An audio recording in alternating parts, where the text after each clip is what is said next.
Joe McMoneagle, you spent over 12 years as an Army intelligence officer in Vietnam and Southeast Asia. You've survived 3 assassination attempts. Army Intel performed a fake funeral on you. After your field service, you were tapped for a highly classified black project connected with the first remote viewing program called Stargate. You have provided intelligence for the CIA, the DIA, the NSA, the FBI, DEA, NRO, NASA, and the White House. Your esteemed service earned you a Legion of Merit Award. You've performed numerous successful remote viewings on live television in Japan and the US. I'm out of breath.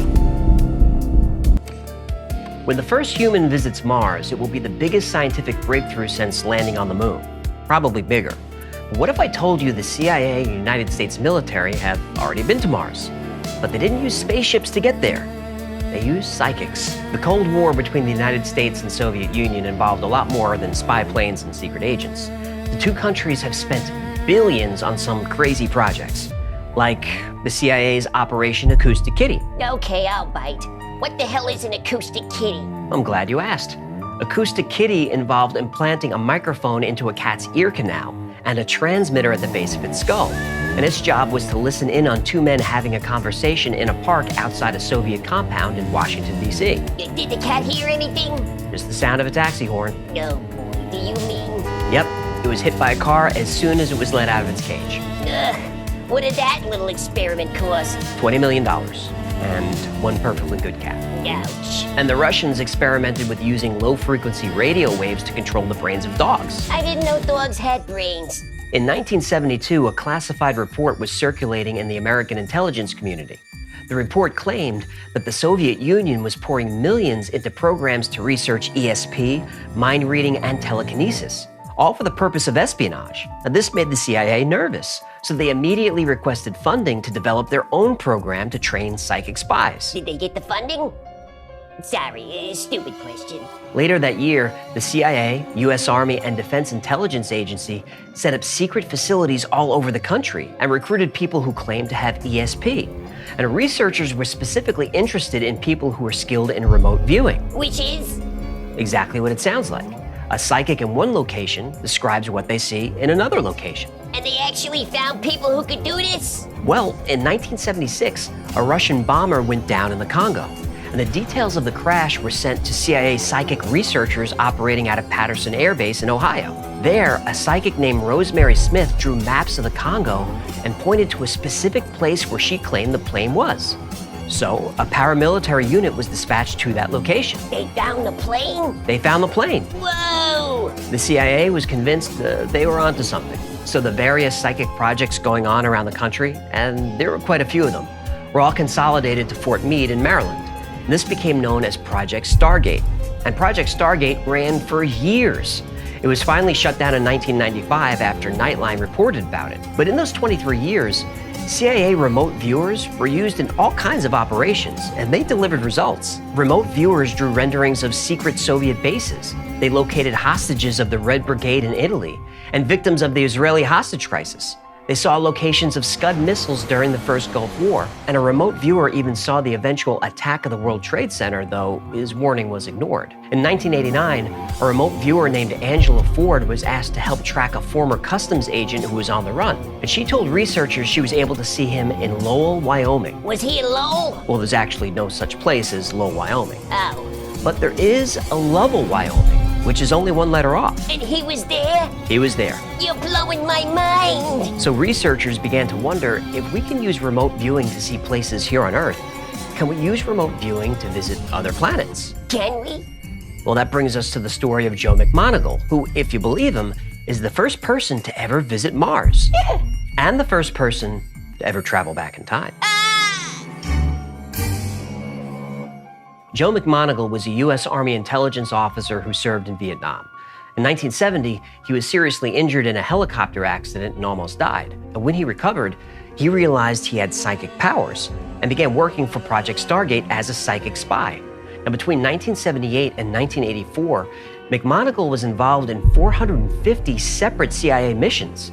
Now, he helped locate hostages in Iran. He once discovered a shortwave radio hidden inside a KGB agent's calculator. But his strangest mission took place on May 22nd, 1984. Here's how it went. McMonagle was in a room with one other person, a researcher. He was given a sealed envelope and instructed not to open it. He was then given a set of geographic coordinates and asked to describe what he saw. All right, using the information in the envelope, please focus on 40.89 degrees north, 9.55 degrees west.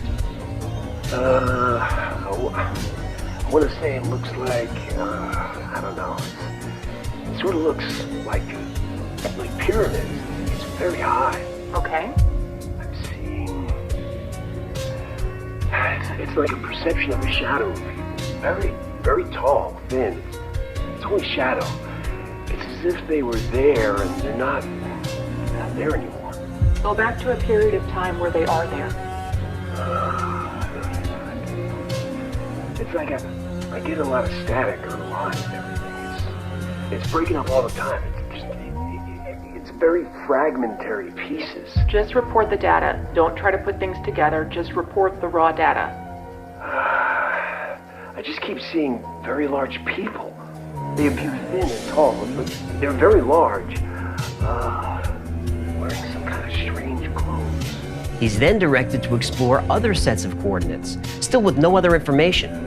And McMonagle describes seeing a large obelisk that reminds him of the Washington Monument. He sees what he describes as rounded bottom carved channels like road beds. He sees pyramids that appear to be storm shelters, and in the pyramids, more thin, shadowy people that seem to be hibernating. He claims these are an ancient people dying and past their time or age. After his visions fade, the envelope is torn open, and on it reads, "The planet Mars, time of interest, approximately 1 million years BC." Holy sh**. Now look, some of these stories may sound crazy, but all the information we've presented today comes from a CIA document dump about Project Stargate and other psychic projects. Yeah, but these document dumps are always a little light. How many pages are we talking? 25, 50? 12 million. 12 million? What? Yep, so you might not believe in psychics or ESP, and that's fine, but the United States government absolutely does. And it's easy to marginalize someone like Joseph McMonagle and call him a kook, but he was and is a serious guy. He wasn't reading tarot cards at a county fair somewhere. When he retired from the Army, he was awarded the Legion of Merit for outstanding service. He's written books, given lectures, he's been interviewed countless times, and he believes he was part of a very important and effective research project. Now, of his hundreds of missions, they weren't all successful, but even being successful at remote viewing 1% of the time is extraordinary. But according to the CIA, McMonagle was successful 20% of the time. It's not like anyone could just guess the location of a sunken Soviet Typhoon-class submarine, but Joe McMonagle was able to do it. If this was so effective, why did the government shut it down? Once the government starts a program, does it ever really go away?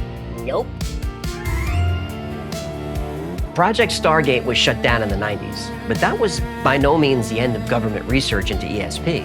In 2014, the Office of Naval Research launched a 4-year, $4 million program to explore the use of premonition or sixth sense among sailors and Marines. And there are others. Dr. Edwin May, the former head of the Stargate project, continues to say ESP is a legitimate tool for military intelligence. In the scientific community, the military, intelligence organizations, and in the highest levels of government, there are plenty of people who support research into the paranormal. Now, personally, I consider myself a skeptical believer, or an open-minded skeptic. But I think this is still a subject worthy of study. I mean, open any congressional spending bill and look at the junk in there. We spent $27 million to teach people in Morocco how to create pottery. $3 million to encourage Chinese prostitutes to drink responsibly. Oh, I hear a few congressmen supported that one. $600,000 to study why chimps throw their feces. I wish I could do that. I'm glad you can't. So, yeah, if we can spend $1 million studying the effect of cocaine on the sexual habits of quail, we can spend a few bucks on ESP. And look at it this way.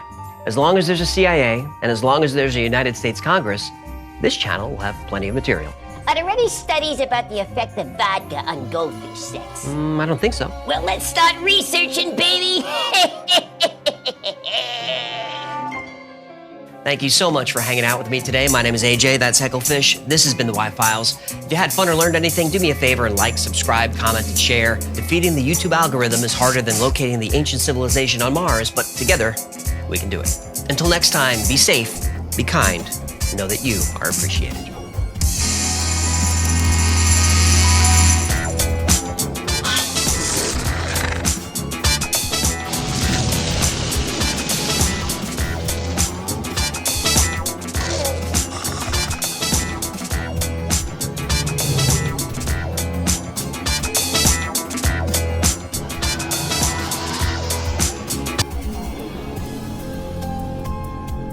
Despite possessing perhaps the most powerful military armament in the world, the United States military has pursued and allegedly continues to pursue diverse warfare options from beyond the physical realm. Among them, a $20 million program to assess possible uses of psychic or extrasensory perception activities, otherwise known as ESPA. Taking place within the Stargate project, many of these trials and tests remained hidden from the general public until the Freedom of Information Act brought them to light in 1995. Among the most prominent of these attempts were remote viewing activities that sought to uncover intelligence from deep within Russia, using only the minds of American soldiers stationed in the continental U.S.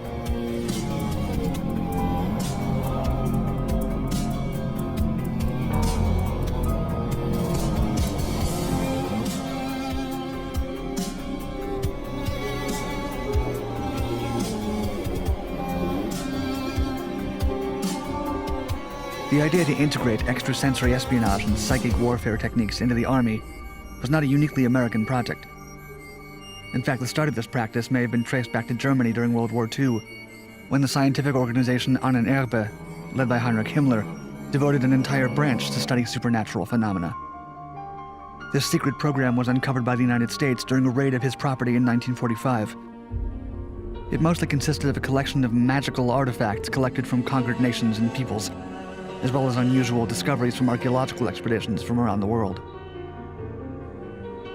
The Soviet Union also happened to gain access to the archives from the project during this time, and so the two new superpowers began fearing what the other may accomplish by studying paranormal and extrasensory activities. While the full degree of seriousness with which the USSR considered these matters is relatively unknown, the intelligence community in the United States did consider the supposed pseudoscientific powers to be a serious matter. One of the few Soviets to rise to prominence with claims of psychic abilities was Nina Kulagina, who had been part of a tank regiment during the Second World War.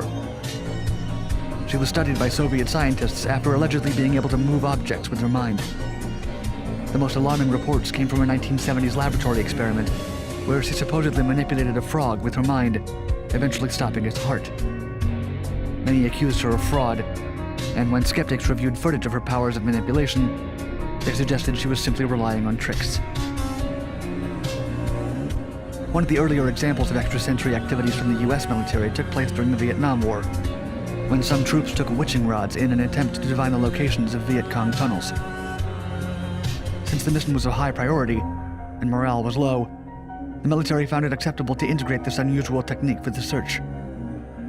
Scientific reasoning was seemingly cast aside during the mission. It's difficult, if not near impossible, to fully assess the success of using witching rods, since many of the tunnels remained hidden, and the ones found were often revealed by a number of coinciding factors. Later, as the fears driven by the space race, Cold War, and new waves of terrorism soon began to take hold of military planners and civilians alike, the question began to arise about whether intelligence agents could use their minds to foresee, prevent, or even counter an attack.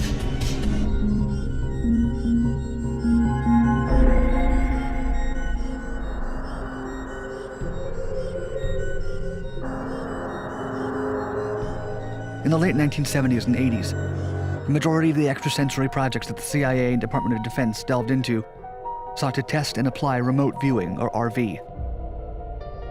This type of psychic skill attempts to gather impressions, clues, images, or other information about an unseen, miles-away target through nothing other than mentally applied extrasensory perception. The term remote viewing came from physicists Harold Puthoff and Russell Targ from the Stanford Research Institute, and they worked hard on having it be differentiated from clairvoyance, which was seen as an illegitimate skill at the time. At first, they worked through private funding from the Institute of Noetic Sciences and the Parapsychology Foundation, and their paranormal investigations often focused on test subjects who were perceived to be possessing an innate talent for RV. CIA became interested in their work, their operations expanded to official government facilities in collaboration with the intelligence agency. One test subject, a secretary named Rosemary Smith, took part in a small project run within Wright-Patterson Air Force Base. At the time, the US government was looking for a Soviet bomber that had fallen in the African jungle. Satellite images and CIA intelligence had failed to locate the satellite, and in 1976 it was decided to give the RV operation a chance to look for it. Rosemary Smith believed she had psychic powers, and according to journalist Annie Jacobson's book Phenomena, The Secret History of the US government's investigations into extrasensory perception and psychokinesis, Rosemary, quote, was able to draw maps that pinpointed where this aircraft was within a few miles. Using this information, she successfully guided a paramilitary unit in the search for the crash site after they found a villager carrying a piece of the aircraft in the area she had pointed them to. Yet not everyone was sold on the idea of funding an extrasensory project for American intelligence. Representative Charles Rose, the chairman of the Intelligence and Oversight House Subcommittee, spoke out about this possibility, saying, quote, "Some of the intelligence people I've talked to know that remote viewing works, although they still block further research on it, since they claim it is not yet as good as satellite photography. But it seems to me that it would be a hell of a cheap radar system. And if the Russians have it and we don't, we're in serious trouble."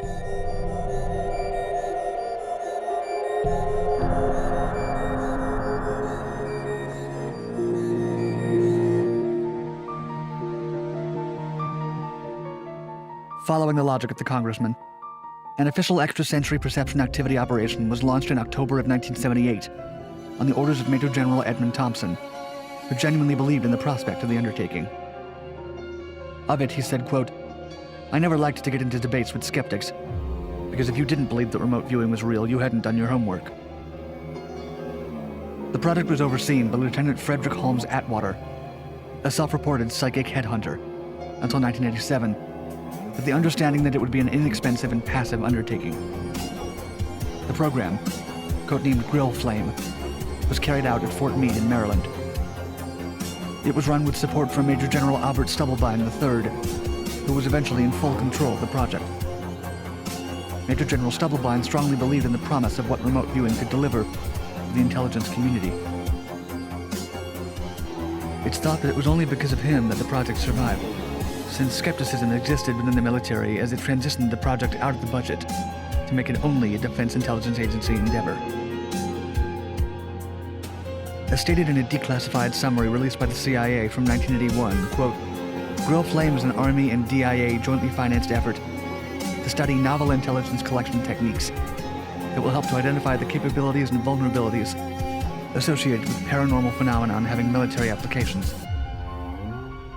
The team of supposedly psychic individuals was small, at no time larger than 20, and worked out of buildings 2560 and 2561 at Fort Meade, as well as makeshift wooden barracks. While many of their practices focused on uncovering Soviet intelligence, they also tried to locate US war prisoners in Vietnam, Laos, and Cambodia, with varying degrees of success. One of the more promising RV sessions happened in September 1979, when the National Security Council asked for information on a naval Soviet base. The viewers were given a sealed envelope containing a photograph of the base. One of the viewers reported mentally accessing images of a building by a shoreline smelling of industrial products. Within the building, he could see a coffin-like weapon which he described as having shark-like fins. Surprisingly, a few months after the experiment, satellite imagery confirmed that the USSR had built a ballistic missile submarine at the base, the Akula, which translated from Russian means shark. This particular incident inspired the book by John Ronson, The Men Who Stare at Goats, and the subsequent film adaptation. Two other high-priority projects that were undertaken by the members of Grill Flame were the attempted location of Libyan dictator Muammar Gaddafi and Manuel Noriega, the military dictator of Panama. As Gaddafi was not captured until the 2011 uprising, it suffices to say that locating him through RV was unsuccessful. As for Noriega, he evaded capture as the members of Grill Flame tried to find him for 3 years. Noriega was only later discovered after he had been granted sanctuary at the Holy See's embassy in Panama. The projects and experiments regarding remote viewing were and continue to be largely criticized for their lack of scientific rigor or support. The viewers were never told whether they had any degree of success, as it was believed that this knowledge might interfere with their morale, and therefore their powers.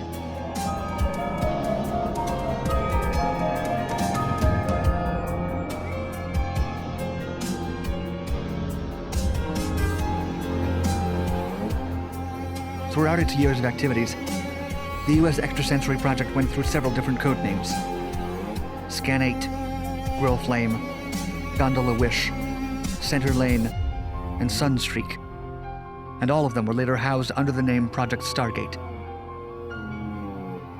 Aside from remote viewing, the participants also delved into psychoenergetics, which seek to affect or communicate with a person, animal, or object placed remotely. The results of RV, psychoenergetics, and other pseudoscientific methods have been questioned, as some of them appear to have been tampered with, rendering them untrustworthy. Adding to the mostly failed attempts at RV, the leadership of the project began to alienate those around them. Stubblebine became increasingly fascinated by more rare and unlikely pseudoscientific possibilities. He would host spoon-bending parties for officers, where alleged telekinetics and psychoenergetics would bend silverware into other shapes. He believed this supposed power could be applied to destroy enemy machinery and weaponry.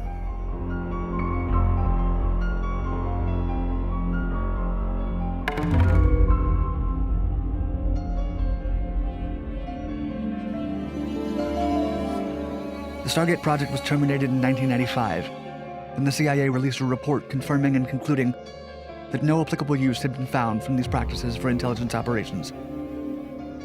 The release also stated that the data provided by the program was inconclusive, and often vague or irrelevant. The report raised concerns that the leadership of the project may have tampered with the results, so the project could continue. Due to the Freedom of Information Act, most of the documents pertaining to Stargate have been released by the CIA and are accessible to the public, totaling almost 12,500 documents. Yet the United States may not be done with research and development of extrasensory perception activities. In 2014, the Office of Naval Research launched a $3.85 million program to explore intuition, inspired by a number of incidents, including one in 2006 from the Pentagon, claiming that Staff Sergeant Martin Richburg had used it to stop an improvised explosive device. A naval program manager, Commander Joseph Cohn, referred to it in an interview with the New York Times as a sixth sense or spidey sense that alerted them to an impending attack or IED, or that allowed them to respond to a novel situation without consciously analyzing the situation.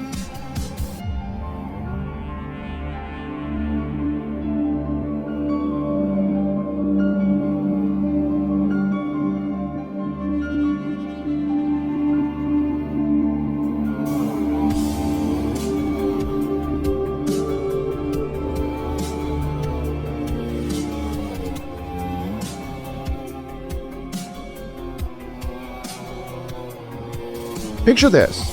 You're back in elementary school. You're a bright kid, an imaginative kid. You're sharper than a lot of the other kids your age. You notice things that others don't. Schoolwork comes easy to you, sometimes too easy. You finish your assignments faster than the rest of the class. This leaves you a lot of time to sit there staring out the window and daydream. Then one day you get pulled out of class.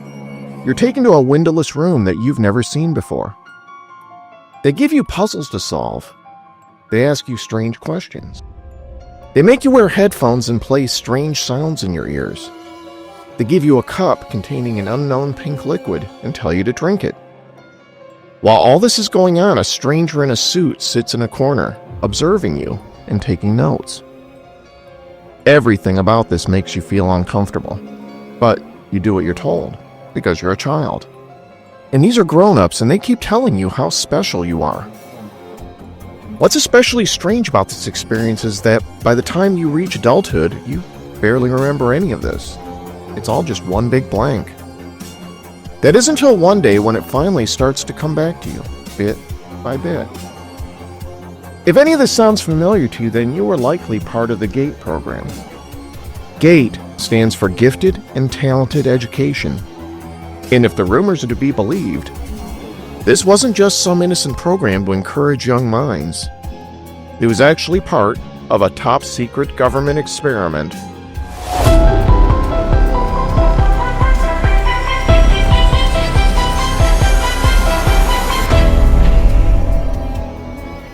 If you're new here, let me welcome you and introduce myself. I'm Nate Hale, and I've been doing this podcast for a number of years now. And if you've been following me all this time, thanks for coming along on this journey with me. I love telling stories about everything strange and unusual throughout history. Everything from UFOs to cryptids to true crime and government conspiracies. That being said, the reason I wanted to tell you about the GATE program is because it's a story that I have a personal connection to. You see, back in the 1980s, I was one of those kids who became part of the program. And to this day, I still have a lot of questions about what actually happened while I was in the program. I'm not alone in that regard either. In recent years, a lot of people online have begun sharing their personal experiences about what they remember about the GATE program. You might know this program under a number of different names. Sometimes it's called TAG, or LEAP, or G&T. Or sometimes it's just referred to as the Giftedness Program. Throughout the 1980s all the way through the early 2000s, these programs began popping up in school districts across the United States. On the surface, it all sounds fairly innocent. These giftedness programs were supposed to identify the brightest and most talented students in each school, offering them more accelerated learning opportunities, special projects that challenged the students' problem-solving skills, and providing new forms of creative expression. But according to a number of people who were in the GATE program, there was a lot more going on than just getting to skip out of your regular classes and getting extra computer time to play Oregon Trail. Keep in mind, there are lots of former GATE students out there today who insist their experiences in the program were completely normal and that nothing out of the ordinary was going on. On the other hand, though, there is still a vocal number of former GATE children who've begun posting online that whatever was happening inside the program, it was anything but innocent. One of the strangest things you'll hear constantly about these giftedness programs is how little of it many people, including myself, actually remember about it. But in recent years, with the growth of social media, many now adult former GATE children have begun comparing notes on Reddit forums and places like TikTok and Instagram, sharing what they remembered about the program. And a lot of these stories range everywhere from the peculiar to the downright disturbing. As for my own story, I know I was in the program. I remember getting to leave class early all the way from elementary school through middle school. The funny thing is, though, I don't remember a lot beyond that. I know I went to a different room inside my school for my special classes, and I know that my teacher was someone who wasn't part of the regular staff at my school. But I couldn't tell you the name of that teacher, and I also couldn't tell you for sure who the other kids were in my group. Although I know for certain there were others. I'm not alone in these sort of hazy memories about the program either.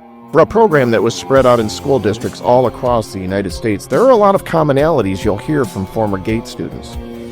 Most of these kids were selected for the program during the 3rd or 4th grade. Some people claim they were initially taken to a windowless room, sometimes even to a windowless trailer outside the school. There they were presented with logic problems or puzzles to solve.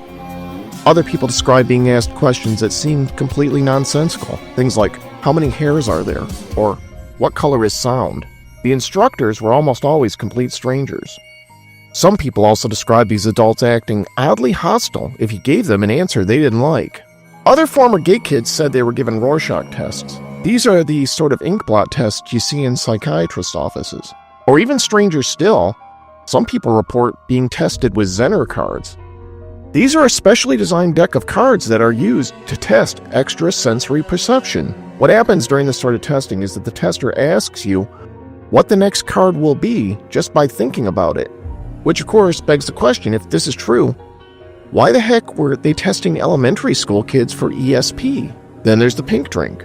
Many former GATE kids, myself included, remember being given paper cups of a chalky pink liquid and being told to drink it.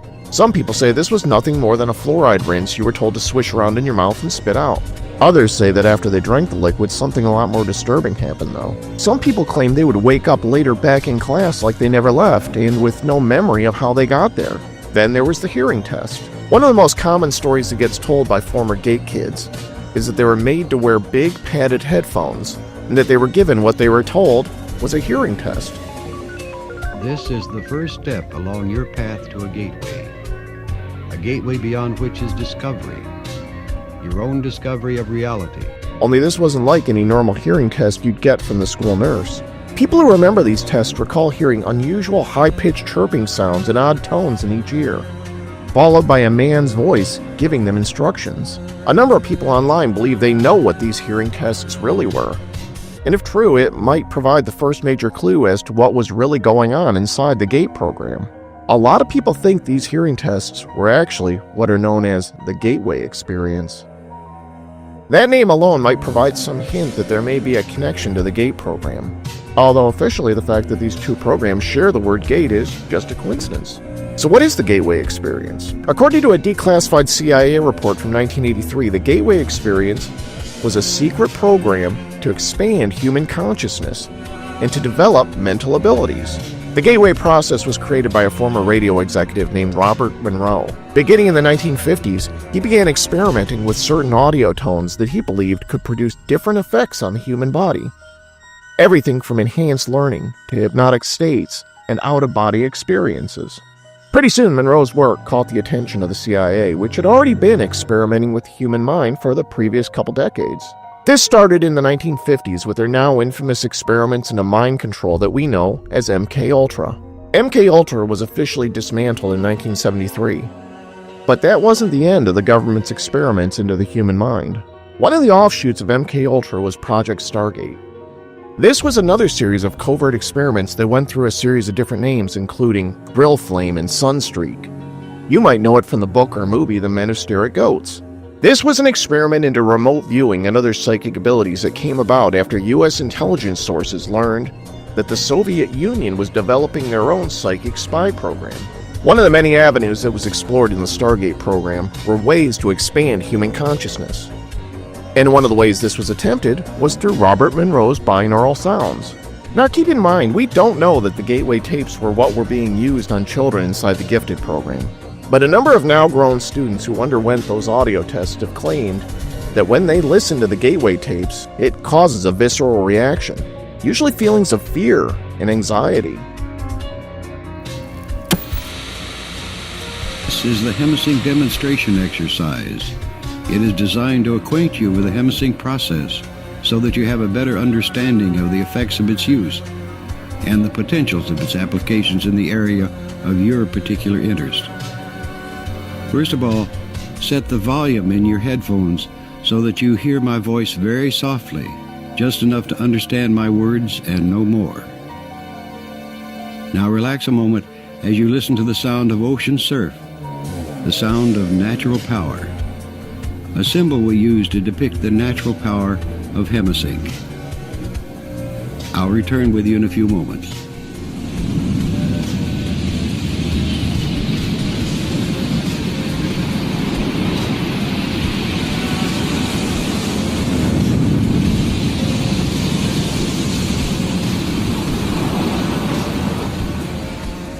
That's just a small sampling of one of the Gateway tapes. You can find the rest on YouTube if you're interested in hearing more. But I'll tell you right now, I tried listening to them and I don't know what it is, but I was only able to listen so long before I had to stop. Robert Monroe believed that his Gateway tapes could expand the human mind and allow you to astral project your consciousness away from your body.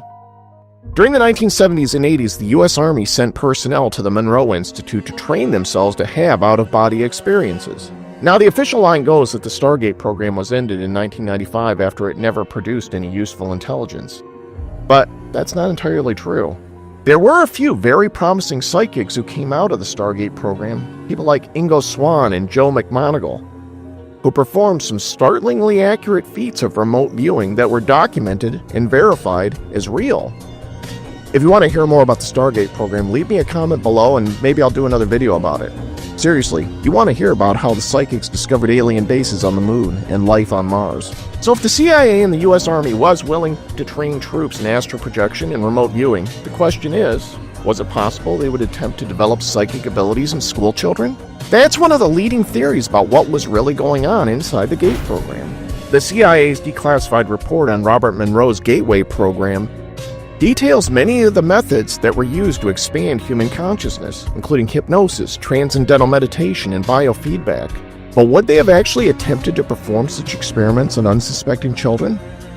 Well, it wouldn't be the first time the government experimented on its own citizens without their consent or knowledge.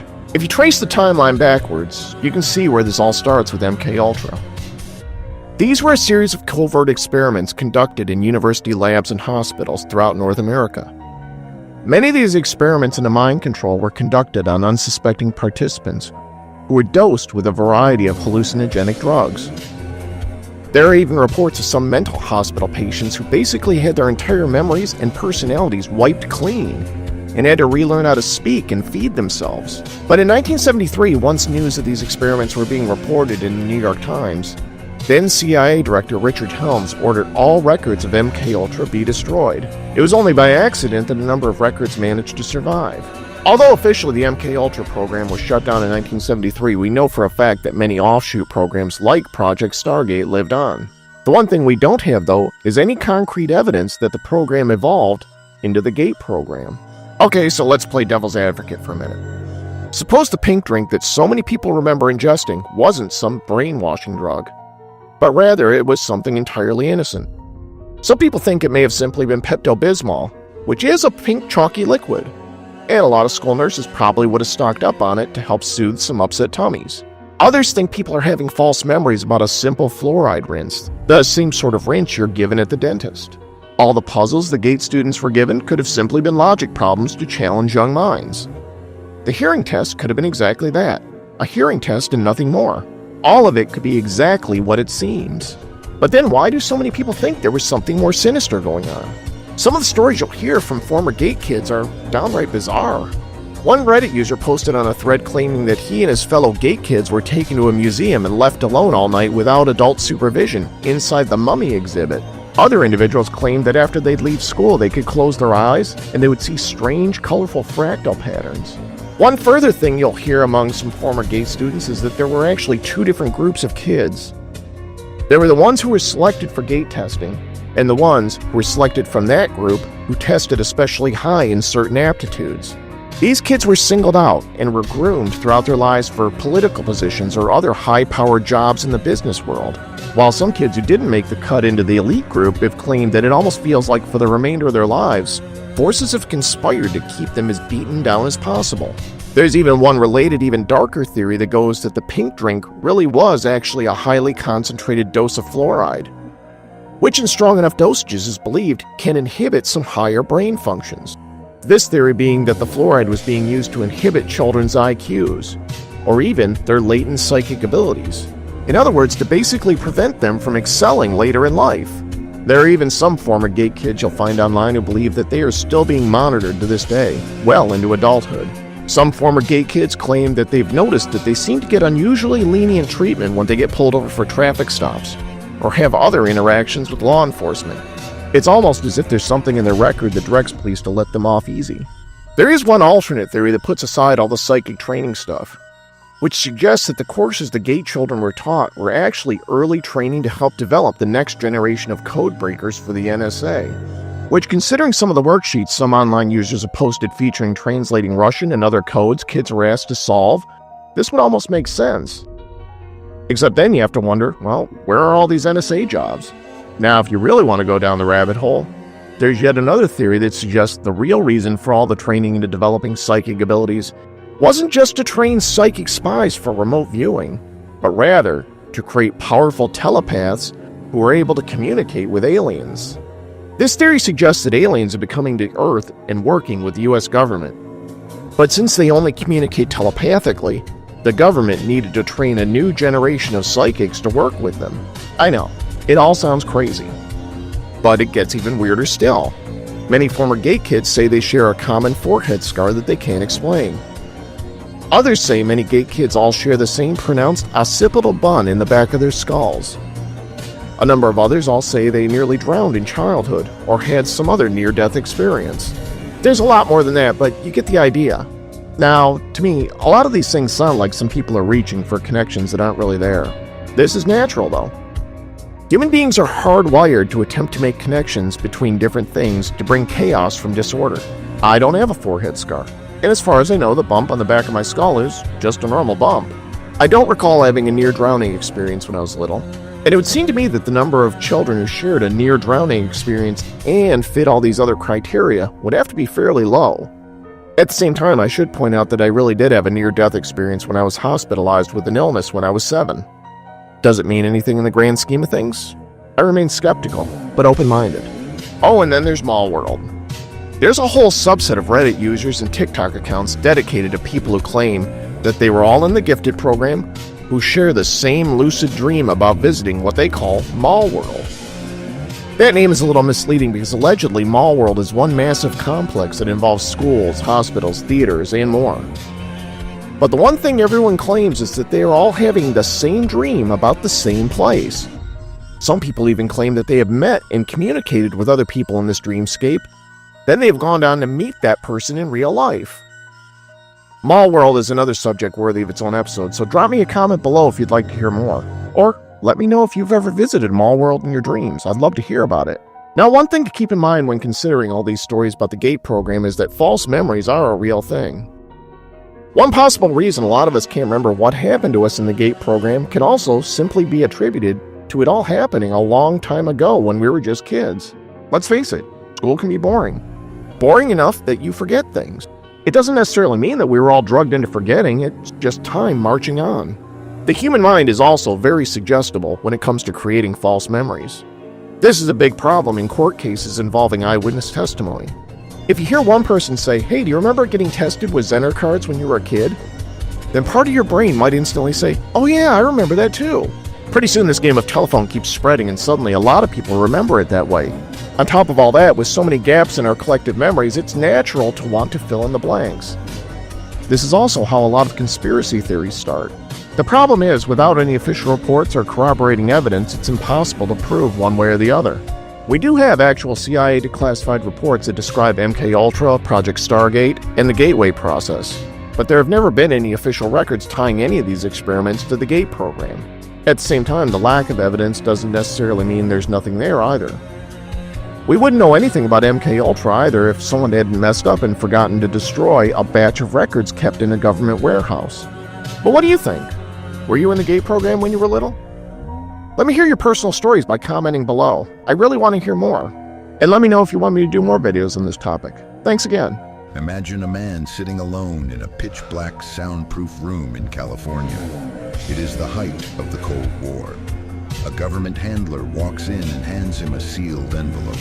Inside that envelope is a single slip of paper with nothing but a latitude and longitude coordinate, pointing somewhere deep in the Soviet Union.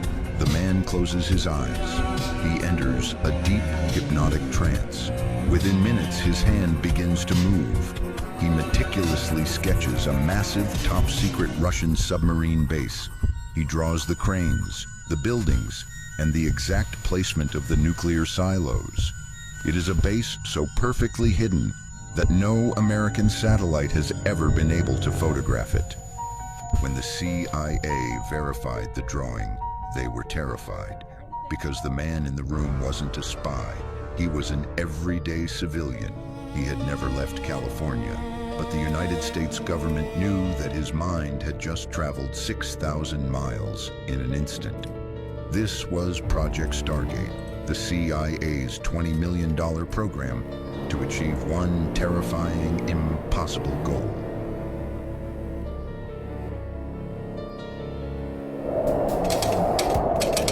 To understand why the American government was willing to spend millions of dollars on psychic experiments, you have to look at what was happening behind the Iron Curtain.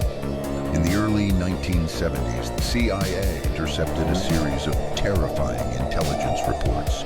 The Soviet Union wasn't just building nuclear missiles. They were secretly pouring fortunes into a new field they called psychotronics. While the West viewed telepathy as cheap parlor tricks, the KGB treated it as a hard science. They had secret laboratories dedicated to weaponizing the human mind. U.S. intelligence analysts read intercepted documents detailing Soviet attempts to use telepathic energy to scramble radar systems, steal classified codes through astral projection, and even stop the heart of a small animal from miles away. The Pentagon was thrown into a state of sheer panic. They had already faced the nuclear arms race and the space race. Now they were terrified of a psychic gap. If the Soviets could assassinate a world leader or locate a submerged American nuclear submarine just by thinking about it, the Cold War was already lost. The United States government decided they had to fight fire with fire. In 1972, the CIA and the Defense Intelligence Agency quietly initiated a top-secret countermeasure. They needed their own army of mind readers, but they couldn't do this inside the Pentagon. They needed civilian scientists who could push the boundaries of reality. They funneled classified funding to a highly respected facility in California, the Stanford Research Institute. There, top physicists were tasked with finding ordinary Americans who possessed extraordinary dormant abilities. The ultimate goal wasn't just to prove that psychic powers were real. The goal was to train them to leave their physical bodies behind. The subjects they recruited weren't mystics or magicians. They were intelligence officers, soldiers, and analysts, men trained to follow strict orders. The best of them all was a U.S. Army veteran known in the classified files only as Viewer 001. And in 1979, the CIA gave him an impossible mission. Thousands of miles away near the Arctic Circle, the Soviets had built a gigantic flat-roofed building in the city of Severodvinsk. American spy satellites couldn't see through the roof. They had absolutely no idea what was hiding inside. So they put Viewer 001 in a pitch-black room, gave him the geographical coordinates, and ordered him to send his mind inside that building. His mind penetrated the structure. Viewer 001 began to sketch a beast of steel. He described a twin-hull submarine armed with massive ballistic missile tubes. It was of an absurd size, larger than any naval vessel ever built in human history. When he handed the sketches to the National Security Council, the generals laughed. The physics and engineering of that era dictated that a submarine of that size could never float. They assumed the psychic experiment had failed. 4 months later, satellite imagery confirmed the impossible. The Typhoon-class ballistic missile submarine broke through the Arctic ice. It was identical down to the exact millimeter to Viewer 001's drawing. But that wasn't what terrified the CIA. What paralyzed them was the realization that when Viewer 001 mentally visited that hangar, the submarine wasn't finished yet. He hadn't just projected his mind through space. His mind had traveled through time.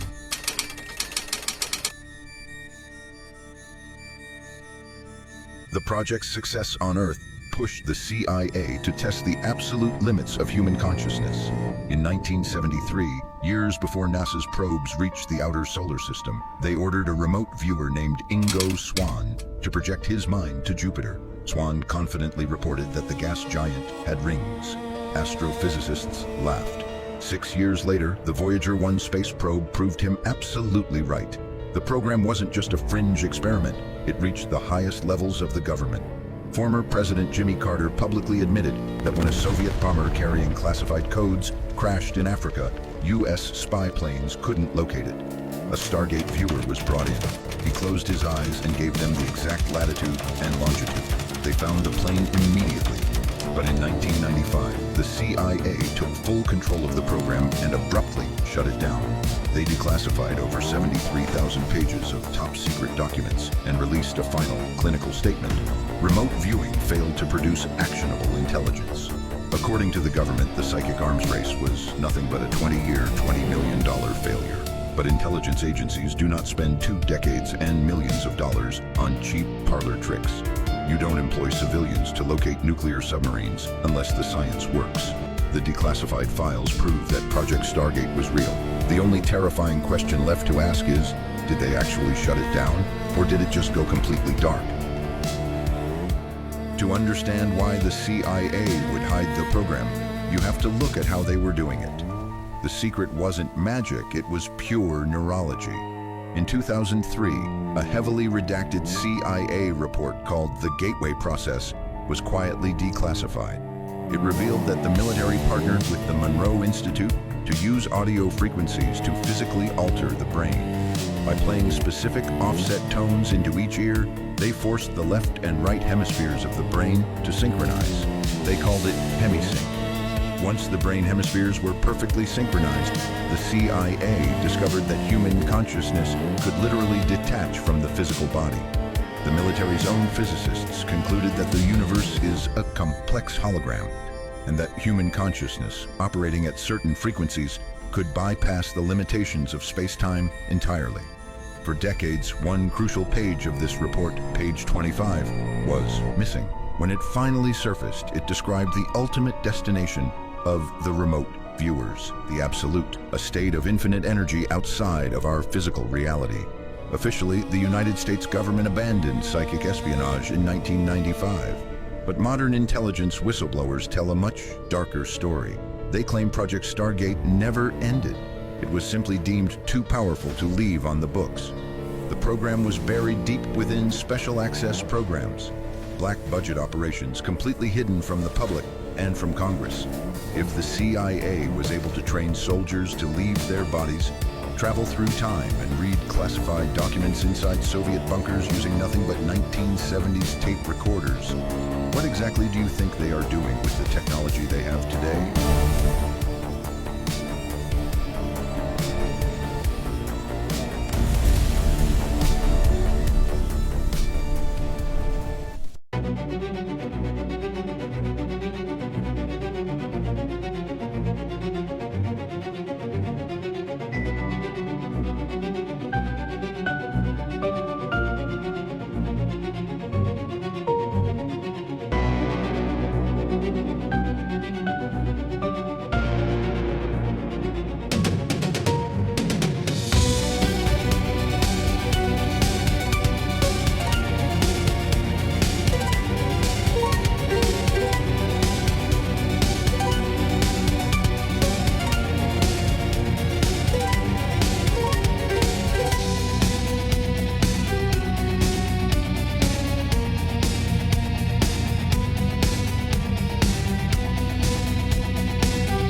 I'm Mr. Obsidian. Prepare yourself for the Man of Black.